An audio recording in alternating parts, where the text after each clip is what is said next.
Elon Musk selecting a new CEO. Musk tweeting he's already found someone to take over. He wrote, "I'm excited to welcome Linda Yaccarino as the new CEO of Twitter. Linda will focus primarily on business operations while I focus on product design and new technology. Looking forward to working with Linda to transform the platform into X, the everything app." This is his other company, Tesla, has been struggling as of late due to the lack of demand. Could this be the push that Musk needs to help get Tesla back on its feet? I want to welcome in the host of Wise Guys, John Tabacco. John, great to see you. I always get excited when your shop pops up because I'm hoping for a really cool background. You're always someplace cool. But you know what? I love the home atmosphere too. But nonetheless, it's great to see you. Talk to me a little bit about Musk's choice here. Why do you think he went with Linda Yaccarino? Is this the right move for what Twitter needs? Well, thank you for the backgrounds. I love joining you in my different costumes and stuff. But like any good Italian boy, I live next door to my mom's. And right now I'm at mom's, so I'm really That's at good. home. You're already in place for Mother's Day tomorrow. Happy Mother's Day to your mother, John Tabacco. Exactly. What would the world be without the host of Wise Guys? No, man, I don't know. It might be a better place, but I tell you what, less I love interesting. being on Newsmax. Less interesting.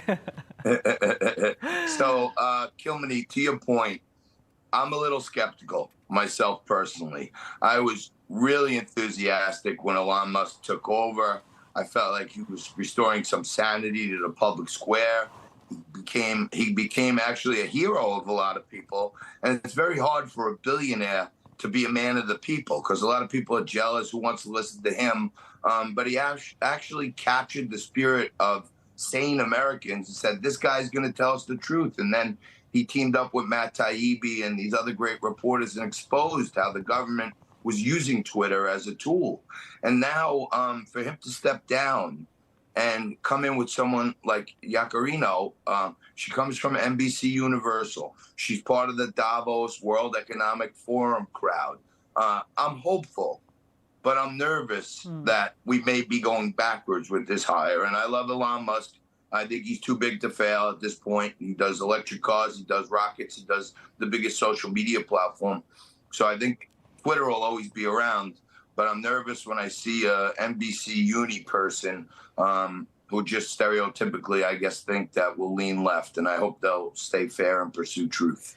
It's interesting in that tweet he mentioned, he said Linda's going to focus primarily on business operations while I focus on product design and new technology.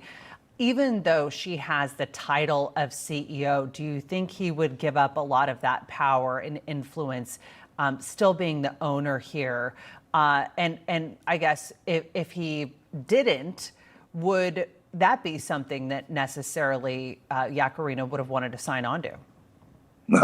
Well, I've spent most of my career signing the fronts of people's checks, not the back of the check.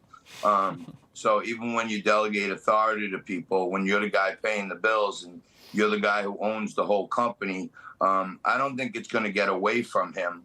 But I do think, somewhere in the hiring process, a woman of her caliber did demand some autonomy from him constantly overruling her. So I think it's going to be kind of like a hunt and peck situation. But at the end of the day, Kilmany, as you know, the guy who signs the front of the checks, he's got all to say, especially in a private company that he owns pretty much 100% of. I want to pivot really quickly to Peloton. We saw its shares closing at an all-time low at 7% on Thursday, shortly after its recall announcement of over 2 million bikes. What's going on here?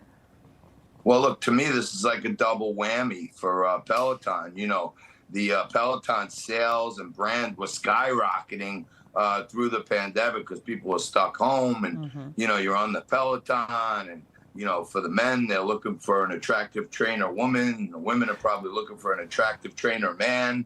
And it was like your company, plus at least you can get better. So they lost the lockdowns. And now with the recalls, the market's a forward-looking vehicle.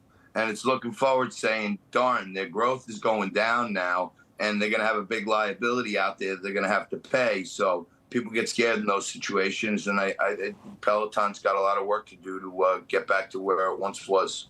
John Tabacco, great to see you. Appreciate you.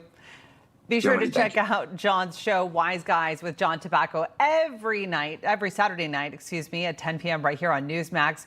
Watch as John and his fellow Wise Guys as they take to the streets of New York. You don't want to miss it.